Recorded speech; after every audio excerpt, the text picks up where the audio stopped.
আল্লাহ তাআলা বললেন, ইয়ালামু মা বাইনা আইদিহিম ওয়া মা খালফাহুম মান যাল্লাযী ইয়াশফাউ। এই শব্দের পরে আল্লাহ তাআলা কি বলছে? ইয়ালামু মা বাইনা আইদিহিম ওয়া মা খালফাহুম। বান্দা, তুমি হয়তো অসতর্ক হয়ে আছো, তুমি হয়তো অসতর্ক। তুমি সকালে কি হয় বিকালে জানো না, বিকালে কি হয় সকালে জানো না।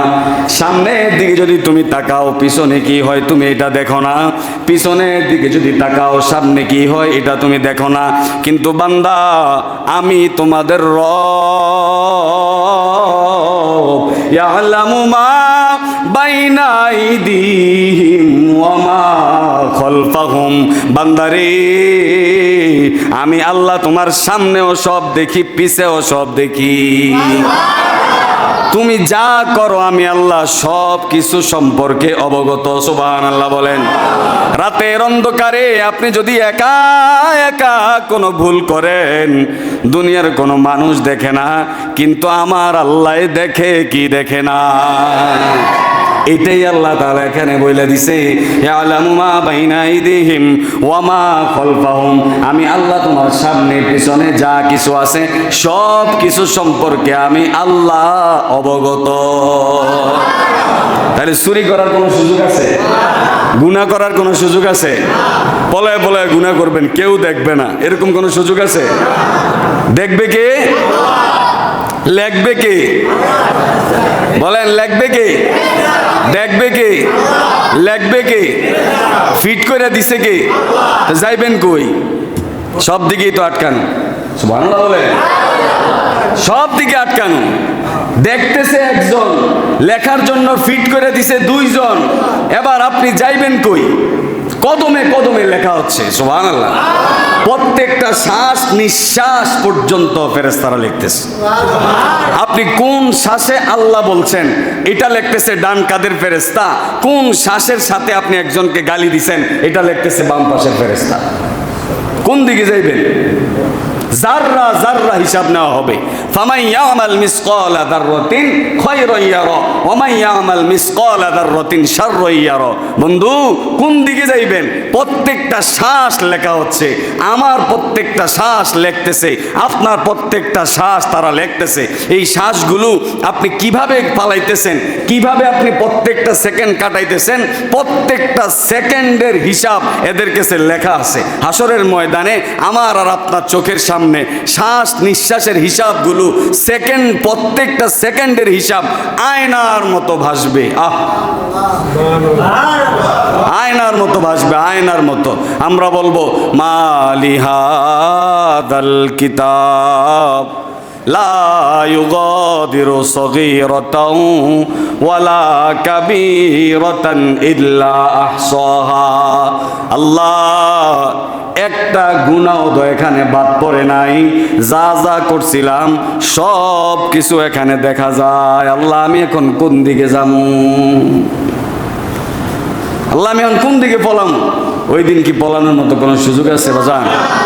ওই দিন কি অস্বীকার করার মতো কোনো সুযোগ আছে? তাহলে প্রত্যেকটা সেকেন্ড হিসাব করে কাটাইতে হবে। যারে মন চাহেরে গালি দিলেন, যারে মন চাহেরে ধমক দিলেন, যারে মন চাহেরে ধাক্কা দিলেন, যারে যেমনে মন চায় একটা আচরণ করলেন, যারে যেমনে মন চায় একটা সময় কাটাই ফেললেন, অহংকার দেখাইলেন, দেমাগ দেখাইলেন, যেমনে মন চায় একদম রঙের ঘুরি, যা মন চায় তা করতেছেন, করেন। এখন ধরবে না, সময় মতন আল্লাহ তাআলা ঠিকই আপনাকে জিজ্ঞেস করবে, বান্দা তুমি অমুক দিন ওই লোকটারে কেন তুমি ধমক দিছিলা? কারণটা কি বলো? কারণ কি বলো? কেন ধমক দিছ? আল্লাহ ওই দিন নিজে ধমক দিয়ে বলবে, লিল্লাহিল ওয়াহিদিল কাহার, আজকে আমি তোমার জন্য শক্ত হয়ে গেলাম। যেহেতু তুমি দুনিয়ার মধ্যে মানুষের জন্য শক্ত ছিলা, মানুষের সাথে খারাপ আচরণ করছো, মানুষের সাথে ধমকাধমকি করছো, আজকে আমি আল্লাহ তোমার জন্য লিল্লাহিল ওয়াহিদিল কাহার হয়ে গেলাম। আজকে আমি তোমাকে ছাড়বো না। আজকে আমি আল্লাহ তোমাকে ছাড় দিব না। তখন কই যাইবেন আব্বা? তখন কোথায় যাইবেন? কই বলাইবেন? আমি কই বলামো? তখন জায়গা আছে? পুরোটা দুনিয়াই তো তখন হাসরের মাঠ হবে।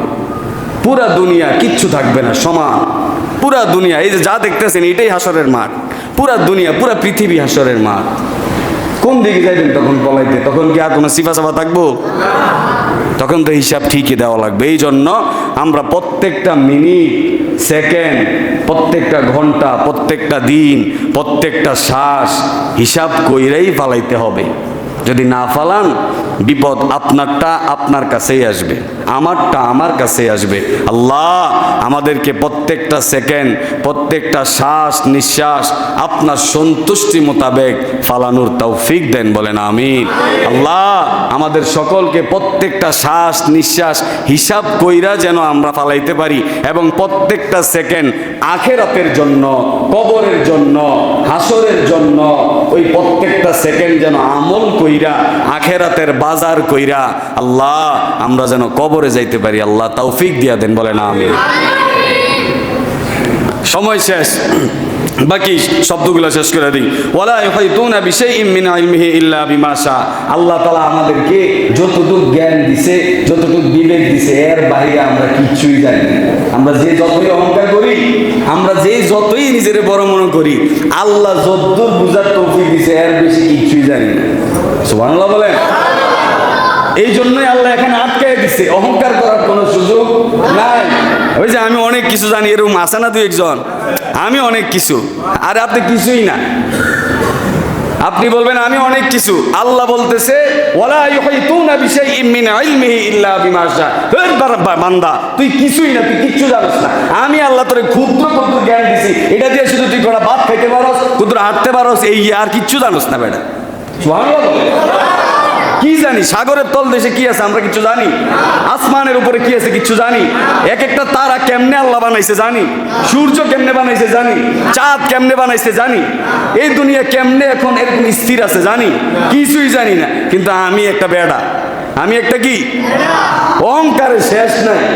নাউজুবিল্লাহি মিন যালিক। কিচ্ছু জানি না আমরা, এই জন্য অহংকার করা যাবে না। এরপরে আল্লাহ তাআলা বলছে ওয়াসিআ কুরসিয়ুহুস সামাওয়াতি ওয়াল আরদ। পুরা পৃথিবীর মধ্যেই আমার আরশ। সুবহানাল্লাহ। পুরা পৃথিবীটার উপরেই আমার কুরসি, আমার আরশ। বান্দা তুমি কোনো কিছু নিয়ে অহংকার করার কোনো সুযোগ নাই, আমি আল্লাহ সব জায়গায় বিরাজমান।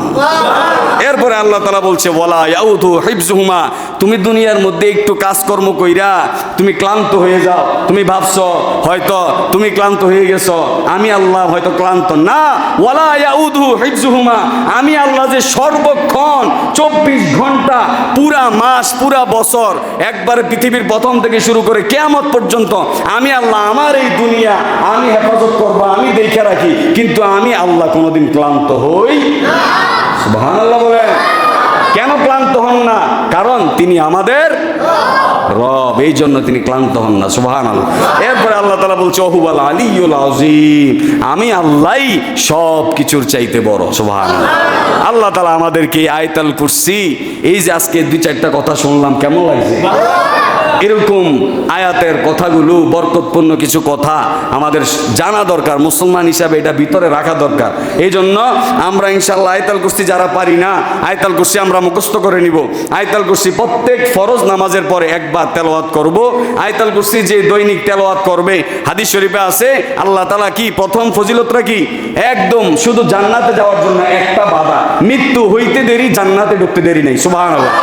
আরেক হাদিসে আল্লাহর রাসূল বলেন যে ব্যক্তি আয়াতুল কুরসি সকালে একবার বিকালে একবার পাঠ করবে, সারা দিনের সব বিপদ থেকে আল্লাহ তারে বাঁচায় রাখবে। যদি কোনো ব্যক্তি রাত্রেবেলা ঘুমানোর সময় একবার আয়াতুল কুরসি তেলাওয়াত করে, তাহলে সারা রাত্র তার ব্যবসা বাণিজ্য যত কিছু আছে, ঘর বাড়ি গাড়ি বাড়ি যা আছে সব কিছু এই আয়াতুল কুরসি তারে এই পাহারা দিয়া তার সব কিছু হেফাজত রাখবে। আয়াতুল কুরসির এমন পাওয়ার। আয়াতুল কুরসি যদি আপনি তেলাওয়াত করেন, আল্লাহ তাআলা আপনার পুরো দুনিয়াটারই শান্ত বানায় দিব, আপনার মনের মধ্যে প্রশান্তি দিয়ে দিব, আপনার দিলে রহমত দিয়ে দিব, আপনার ব্যবসায় বরকত দিয়ে দিব, আপনি ঘর থেকে বাইরে